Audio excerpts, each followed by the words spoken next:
आना जाना बंद कर रखा है क्या? कहा हाँ माँ, मैं संसार में कहीं आता जाता नहीं हूँ। कहा क्यों नारद, क्या बात हुआ? कहा माँ, चारों ओर इस संसार में लोग व्यर्थ का प्रेम करते हैं, कोई किसी से सच्चा प्रेम नहीं करता, सब स्वार्थ के वशीभूत एक दूसरे से प्रेम करते हैं। इसलिए झूठे संसार में मैं कहीं आता जाता नहीं हूँ। नारद जी ने बड़ा सुंदर भाव कहा है, आज ये संसार स्वार्थी हो गया है और ये स्वार्थ सबके भाव में आ गया है। नारद ने बताया माँ, स्वार्थी संसार में मैं कहीं आता जाता नहीं हूँ। सुर नर मुनि सबकी ये है रीति, स्वार्थ लागत करते सब प्रीति। बिना स्वार्थ के कोई किसी से प्रेम नहीं करता। पति पत्नी का प्रेम भी स्वार्थ का प्रेम हो गया है। माँ पार्वती ने कहा, नारद, संसार की तो मैं बात कर नहीं सकती, परंतु अपनी बात मैं अवश्य कर सकती हूँ कि भगवान भोले शंकर मुझसे हताहत प्रेम करते हैं। भगवान भोले शंकर मुझसे सच्चा प्रेम करते हैं। नारद, मैं तुम्हें क्या बताऊं, भगवान भोले शंकर इतना सच्चा प्रेम करते हैं कि गुरु द्वारा दिए हुए मंत्र को शास्त्र कहता है गोपनीयम गोपनीयम गोपनीयम इति जायते। वो मंत्र ऐसा होता है कि सबसे उसको गुप्त रखना चाहिए। परंतु नारद, भगवान भोले शंकर जैसे ही गुरु द्वारे से मंत्र लेकर आए और आकर कहा, उमा, मेरे गुरु ने यह मंत्र दिया है और आओ देवी, इस मंत्र का नित्य हम निरंतर पाठ करेंगे। भगवान भोले शंकर ने आते के साथ वो मंत्र मुझे बताया। हम दोनों पति पत्नी उसका जप करते हैं। नारद, भगवान भोले शंकर मुझसे बहुत प्रेम करते हैं। माँ पार्वती लड्डू का थाल लेकर आई, कहा, नारद, प्रसाद पान करो। नारद जी ने एक लड्डू उठाया और प्रसाद पान करते हुए बोले, माँ, इतना अगाध प्रेम करते हैं भगवान भोले शंकर आपसे? कहा हाँ नारद। कहा माँ, तो फिर आपको एक बात और भी बताई होगी भगवान भोले शंकर ने। कहा कौन सी बात? कहा माँ, मुझे पता नहीं है कि भगवान भोले शंकर के गले में एक मुंडों की माला है जिसके अंदर नारी के मुंड है।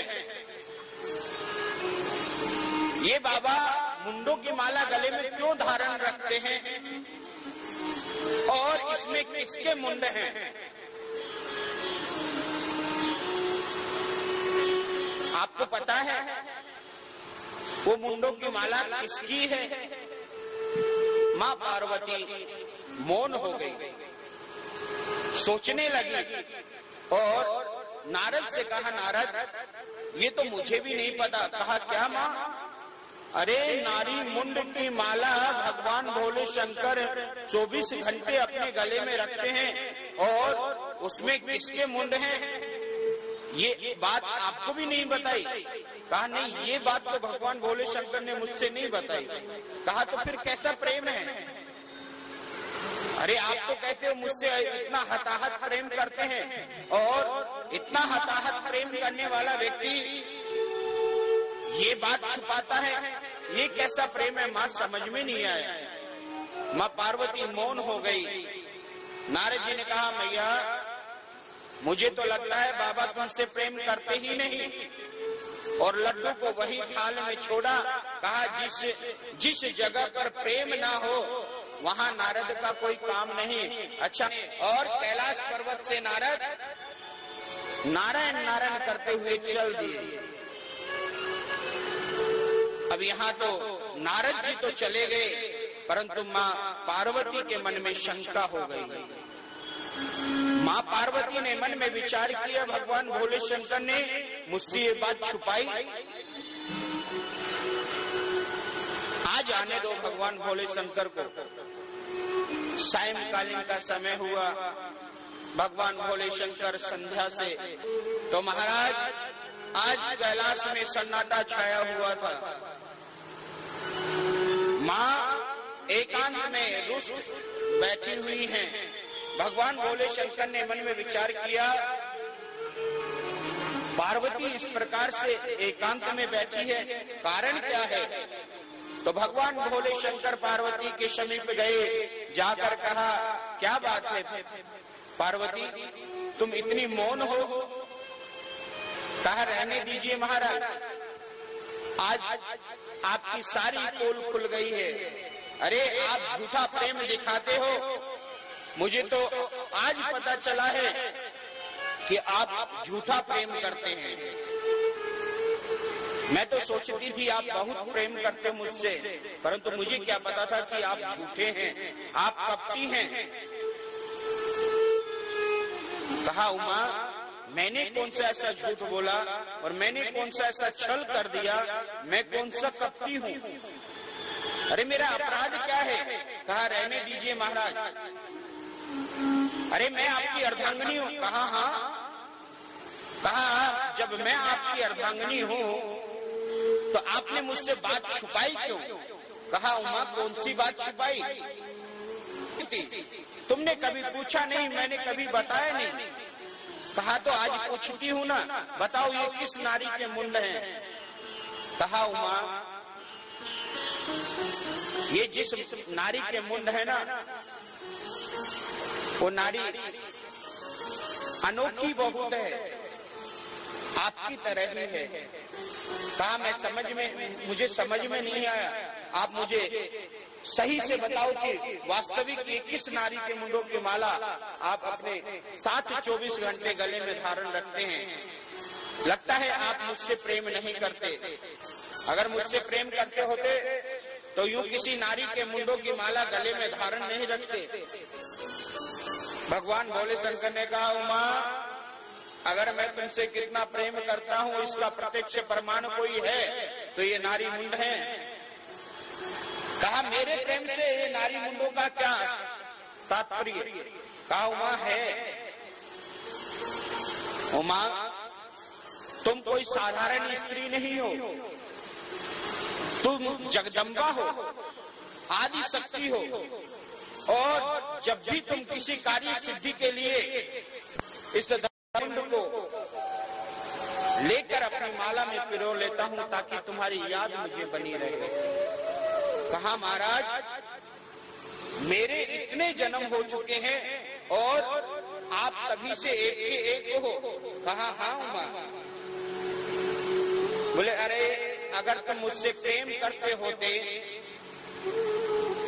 तो जो औषधि आपने पान कर रखी है जिससे आप मरते नहीं हैं, वही औषधि अगर मुझसे कोई प्रेमी अगर किसी प्रेमिका से प्रेम करे, अताहत प्रेम करे, अगर उसे पता चल जाए कि ये अमर बूटी है जिससे अमर हो जाता है जीव, अगर उस अमर बूटी को स्वयं पान करता तो वो निश्चित अपनी प्रेमिका को भी पान कराएगा। अरे ये कैसा प्रेम कि आपने स्वयं उस अमर बूटी का पान कर लिया, मुझे नहीं पान कराया। भगवान भोले शंकर ने कहा, उमा, मैंने अमर कथा का पान किया है।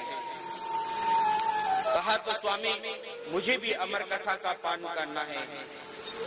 कहा, तुम्हें अमर कथा का पान करना है? कहा, हाँ।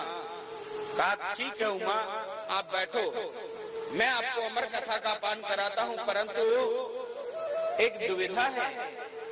जब मैं कथा पान कराता हूँ उस समय नेत्र बंद करके ध्यान लगा के मैं कथा का पान करता हूँ और कराता हूँ। मुझे क्या पता चलेगा तुम मेरी कथा का पान कर रही हो? पार्वती ने कहा, महाराज मैं हुकारे दे दूंगी, तुम मुझे कथा तो सुनाओ। भगवान भोले शंकर ने कहा, ठीक है उमा, तुम मेरी कथा का हुकारा दोगी और मैं तुम्हें कथा का रसपान कराता हूँ। सूत जी महाराज कहते हैं, कैलाश पर्वत पर है जिस वृक्ष के नीचे भगवान भोले शंकर और माँ पार्वती बैठे हुए वार्ता कर रहे थे, उसी वृक्ष के ऊपर एक पक्षी और एक पक्षिनी दोनों बैठे हुए थे। एक तोता जो गर्भाधान था, उसने एक अंडे को जन्म दिया। अंडा, बर्फीली हवाएं चल रही थी कैलाश पर्वत पर, अंडा फट गया।